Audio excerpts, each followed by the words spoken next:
What is up, everyone? It is Bones, and today I'm going to be talking about all the news that came out for the UFC today. So, first, we got Jon Jones versus Cyril Gane announced for UFC 285.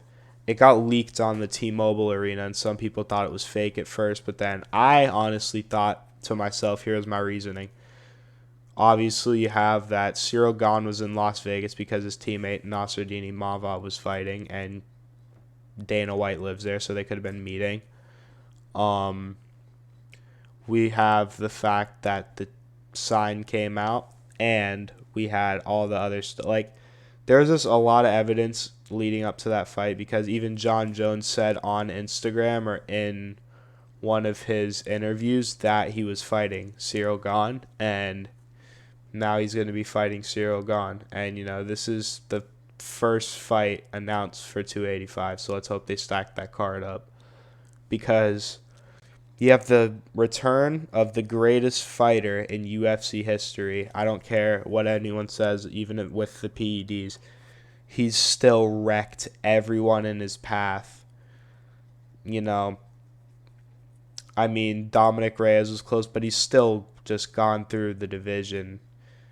I mean, he beat guys like DC, Alexander Gustafsson, Thiago Santos, let's see, Anthony Smith.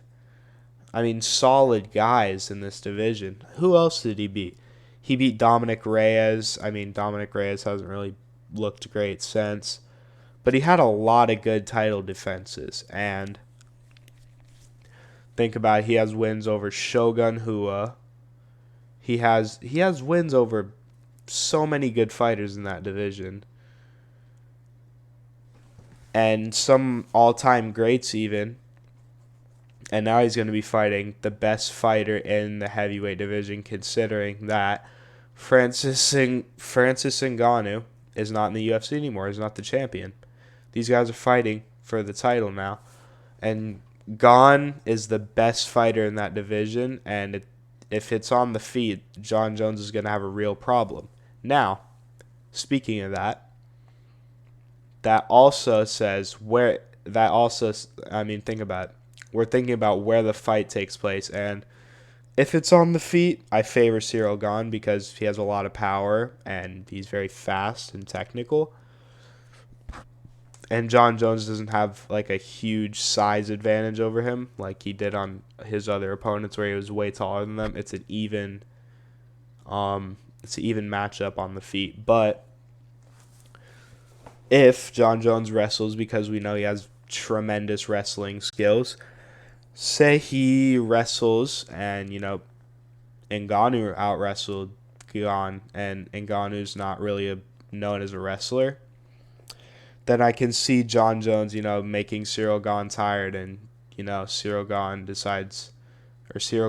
might gas and lose. But if Cyril Gane can keep his distance on the feet, poke at him with like side kicks to the knee, and Jon Jones, he probably doesn't have skinny legs anymore because how fucking huge he's gotten. But you never know.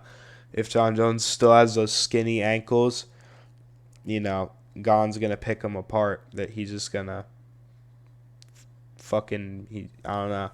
Maybe not. I mean, even if Jon Jones has skinny ankles, I don't know. But if Gane uses leg kicks, it's gonna be an interesting fight. Now, let me talk about another another great fight that just got announced today. The trilogy between Leon Edwards and Kamaru Usman.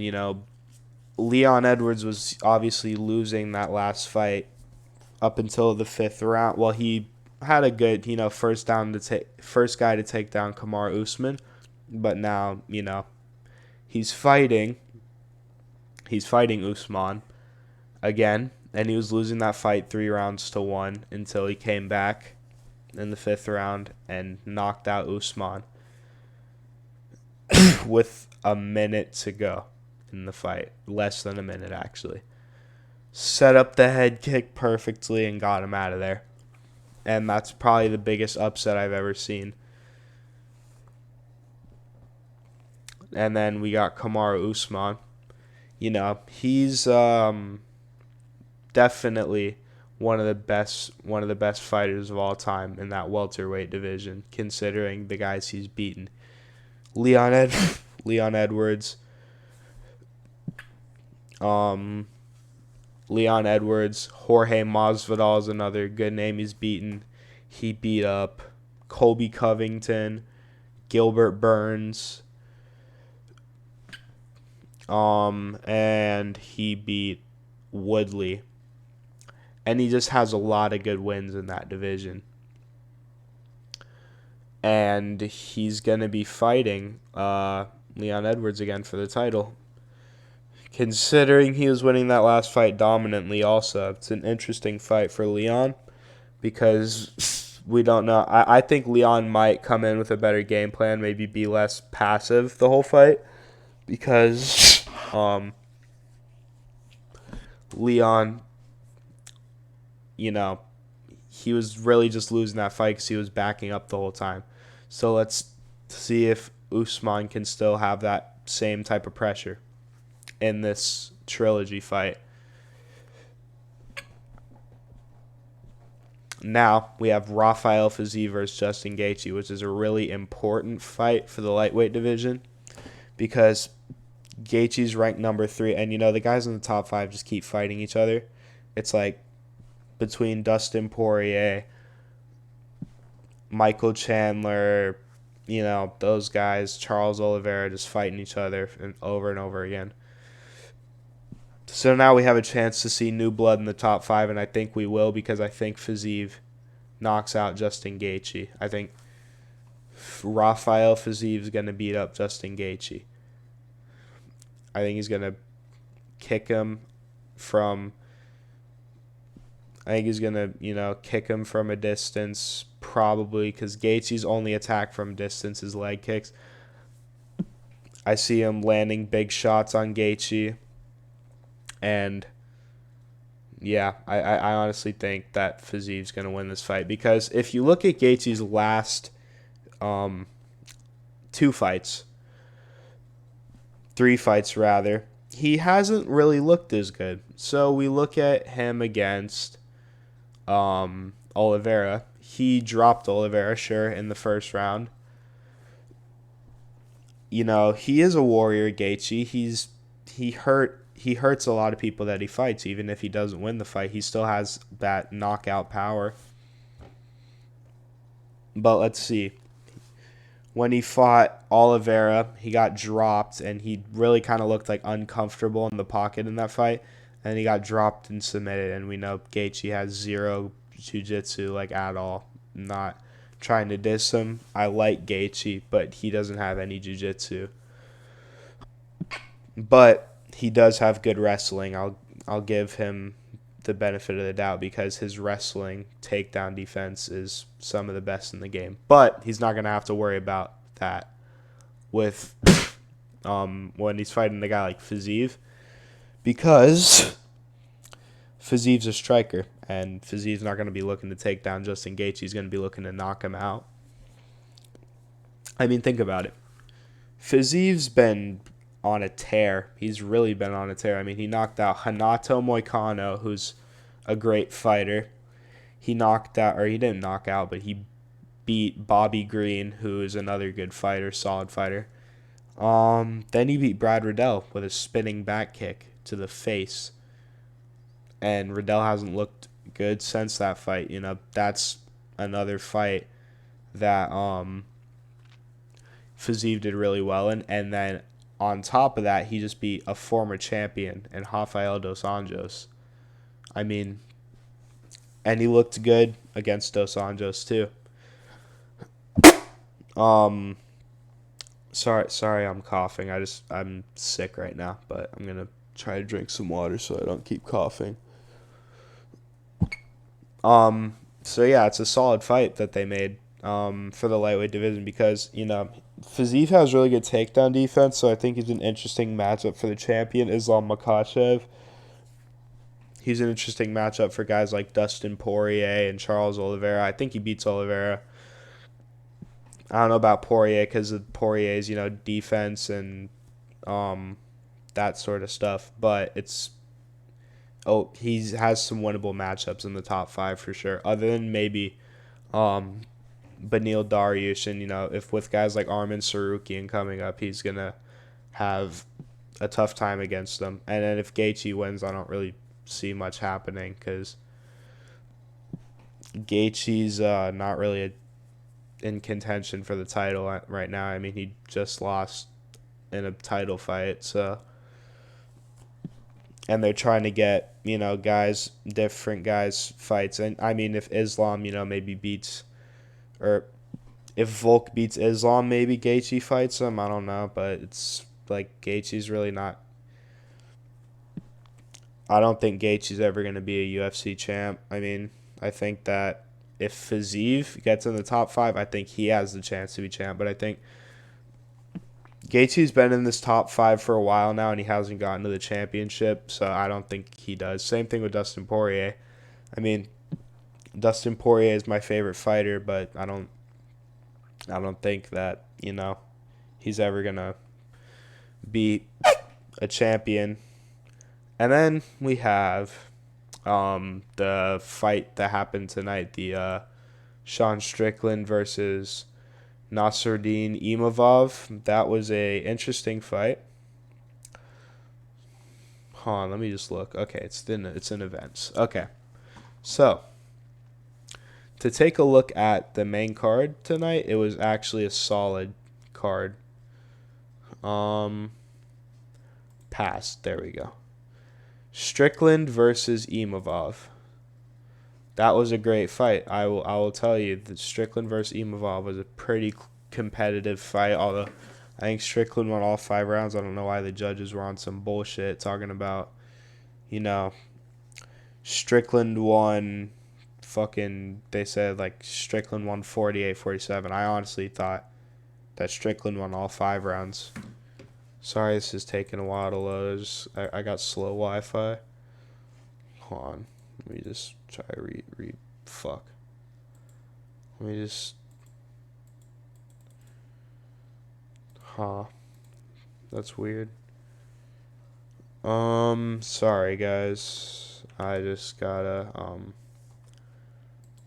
fix this real quick. UFC. Okay, UFC.com. Where's that? Here we go. Okay, here we go. We're back on here. Alright. So, as I was saying, tonight, Sean Strickland beat Nasruddin Imavov, and that was interesting. It was interesting. And I say it's interesting because, Strickland came in on less than a week's notice, and he fought a dangerous guy in Nasruddin Imavov, and Imavov was even a slight favorite going into the fight, but Strickland really looked good. He pieced up Nasruddin. He hit him with a lot of the good shots, and he was clinching him using the 10-pound weight difference because for some reason Imavov decided to weigh in 10 pounds lighter.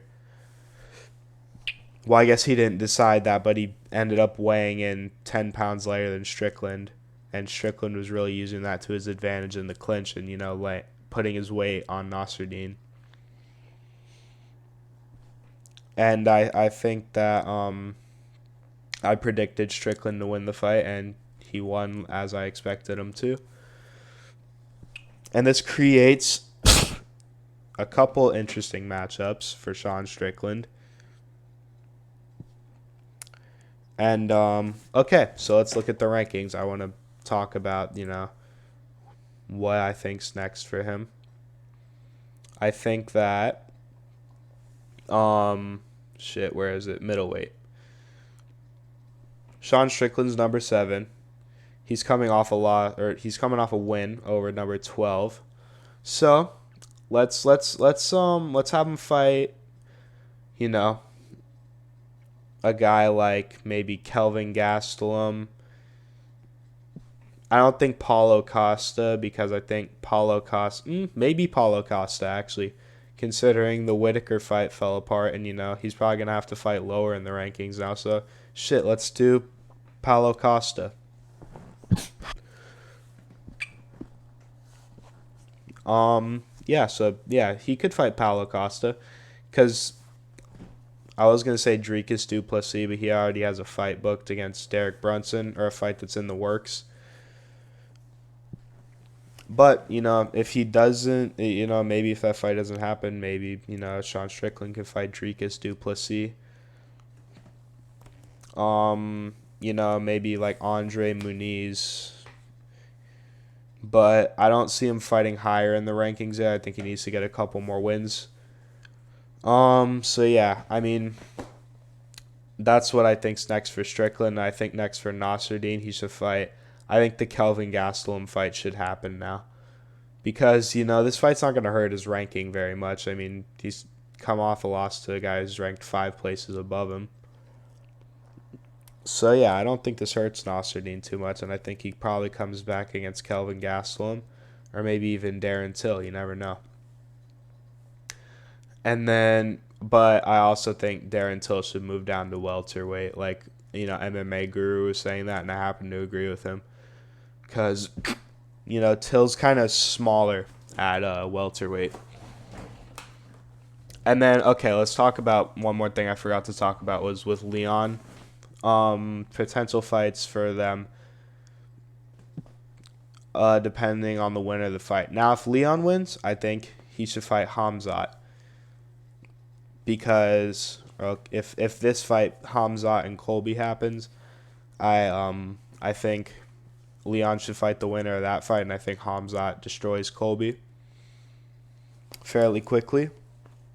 But I also think that Khamzat presents a threat to Edwards with the wrestling. I mean, people say that Khamzat would whoop Leon's ass. I don't think so.